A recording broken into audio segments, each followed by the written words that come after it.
প্ৰশ্নটো চাব আমাক লহাগু উলিয়াবলৈ দিছে হয়নে কিন্তু ৰব এইটো নৰ্মেল লহাগু নহয় হয়নে আমাক যদি এনেকৈ দি থাকিল হয় আমাক যদি দিল হয় 4 6 3 হয়নে এই তিনিটা সংখ্যা লহাগু উলিওৱা আমি এই পদ্ধতিৰে সত্যহৰণ পদ্ধতিৰে আমি কি কৰিলো হয় লহাগু উলিয়াই দিলো হয় কিন্তু এই তিনিটা ভগ্নাংশৰ যেতিয়া লহাগু উলিয়াবলৈ দিব তেতিয়া কিন্তু আপুনি এই পদ্ধতিৰে আপুনি এনেকৈ পাতি কিন্তু লহাগু উলিয়ালে ভুল হৈ যাব আপুনি যদি এনেকা কৰি কিনে লহাগু উলিয়াবলৈ যায় কিন্তু আপোনাৰ কি হৈ যাব ভুল হৈ যাব হয়নে আপুনি এই পদ্ধতিৰে লহাগু উলিয়াব নোৱাৰে হয়নে কি পদ্ধতি সেই পদ্ধতিটো আমি চাম হয়নে ঠিক আছে ভগ্নাংশ লহাগু বা গহাও উলাব হলে আগতে আমি কি জানিব লাগিব ভগ্নাংশটোৰ ওপৰখিনি কি বুলি কওঁ আমি ওপৰবোৰক কি বুলি কওঁ ওপৰবোৰক আমি কওঁ লব ওপৰবোৰক কি বুলি কওঁ লব আৰু ওপৰবোৰক কি বুলি কওঁ লব আৰু তলবোৰক কি বুলি কওঁ হৰ হয়নে এই তিনিটা ভগ্নাংশৰে কি আছে হৰ আৰু লব আছে হয়নে আমি এই হৰ আৰু লবৰ মাজত ৰিলেচন কৰি আমি কৰিম এই ভগ্নাংশ তিনিটা কি ওলাম আমি লহাগু ওলাম এটা চাব ফৰ্মুলাটো আগত চাই লওক ফৰ্মুলাটো কি আছিল ফৰ্মুলাটো আছিল ভগ্নাংশৰ লহাগু ভগ্নাংশৰ লহাগু কেনেকৈ ওলাই চাব ভগ্নাংশৰ লহাগু ওলোৱাৰ ফৰ্মুলা এইটো কনফিউজ নহব ভগ্নাংশৰ লহাগু ওলোৱাৰ ফৰ্মুলা এইটো চাব কি লিখিব লাগিব চাব আমাক কি ওলাব দিছে লহাগু আমাক কি ওলাব দিছে লহাগু আমি ওপৰত লিখিম লবৰ লহাগু কি লিখিম ওপৰত লবৰ লহাগু কি কৰিম লবৰ লহাগু আৰু তলত কি লিখিম জানেনে তলত লিখিম আমি হৰৰ গ হা উ মানে আমি এই তিনিটা ভগ্নাংশৰ লহাগু ওলাবলৈ হলে আমি কি জানিব লাগিব লবৰ লহাগু জানিব লাগিব আৰু হৰৰ গহাও জানিব লাগিব তেতিয়াহে আমাৰ কি হ'ব এই ভগ্নাংশ তিনিটাৰ আমাৰ কি ওলাব লহাগু এইটো ফৰ্মুলা হয় ঠিক আছে যদি যিকোনো ভগ্নাংশ দিয়া থাকে আপোনাক এই ভগ্নাংশ তিনিটা লহাগু ওলাবলৈ দিয়ে মন কৰিব আপোনাক কিন্তু কোৱা নাই যে ভগ্নাংশৰ তলৰ গিটাৰ লহাগু ওলাব লাগে যেতিয়া আমি ভগ্নাংশ এটা যোগ কৰো আমি কি কৰো আমি ভগ্নাংশৰ হৰবোৰৰ লহাগু ওলাও হয়নে কিন্তু আমাক ভগ্নাংশৰ হৰবোৰৰ লহাগু ওলাবলৈ দিয়া নাই এই তিনিটা ভগ্নাংশৰে কি ওলাব দিছে এই তিনিটা যে ভগ্নাংশ দিছে এই তিনিটা ভগ্নাংশৰ লহাগু ওলাব দিছে হয়নে তিনিটা ভগ্নাংশৰ লহাগু ওলোৱা ফৰ্মুলাটো কি হয় আমাৰ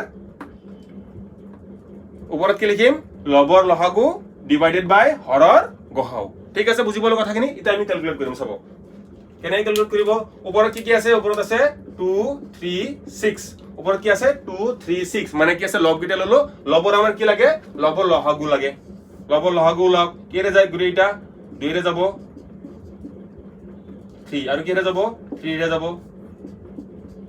মানে তখন লহাগু কিমান পালো লহাগু পালো 6 2 3 যা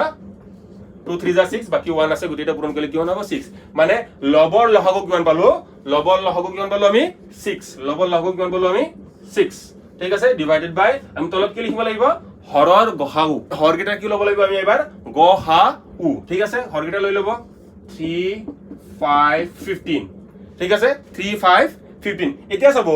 হৰৰ যেটা আমি গহাউ ওলাম গহাউৰ ক্ষেত্ৰত কি হ'ব লাগিব এই তিনিটাই কি যাব লাগিব হৰণ যাব লাগিব তিনিটা এখিনি যেনেকৈ যিকোনো দুটা হৰণ কৰিলে হৈ গ'ল আমি ল'ব পাৰিছো কিন্তু এইটো ক্ষেত্ৰত হেনেকুৱা নহয় গহাউৰ ক্ষেত্ৰত হেনেকুৱা নহয় লহাগুৰ ক্ষেত্ৰত কি হয় যিকোনো দুটা যে হৰণ যায় এটো 2 ৰে হৰণ কৰিছে আমি 2 লৈছো হয়নে কিন্তু গহাউৰ ক্ষেত্ৰত এটোও যাব লাগিব এটোও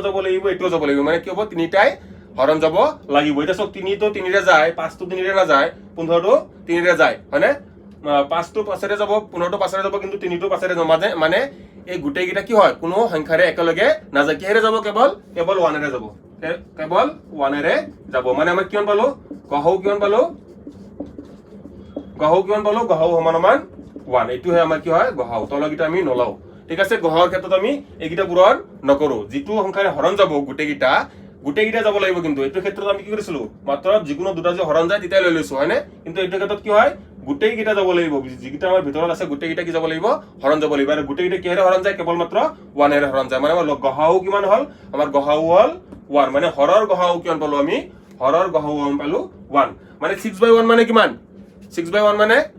1 মানে আমাৰ শুদ্ধটো কোনটো হল আমাৰ শুদ্ধটো হল অপচন কিমান অপচন বি 6 ঠিক আছে এটা চাব মই আপোনালোকক এটা কোৱেশ্চন দিছো 3/7 4/5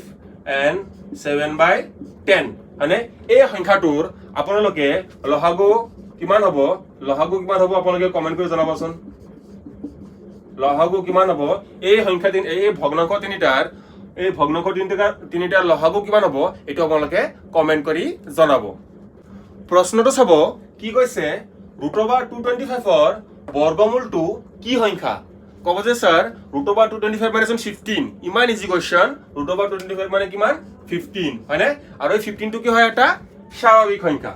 হয়নে উত্তৰটো হৈ গ'ল নহয় কিছুমানে ক'ব স্যাৰ নহয় 15 টো চোন আমাৰ পূৰ্ণ সংখ্যা হয় 15 টো পূৰ্ণ সংখ্যা হয় ক'ব স্যাৰ 15 টো চোন আমাৰ পৰিমেয় সংখ্যা হয় 15 টো চোন পৰিমেয় সংখ্যাও হয় এতিয়া তিনিটা উত্তৰ হ'ব জানো উত্তৰ কোনটো হয়নে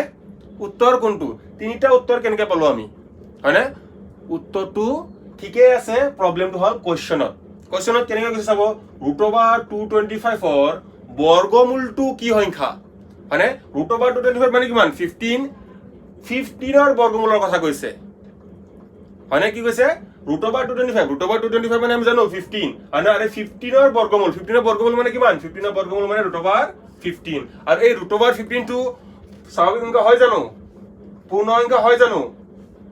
পৰিমেয় সংখ্যা হয় জানো মানে কি হ'ব আমাৰ √15 টো কি হয় আমাৰ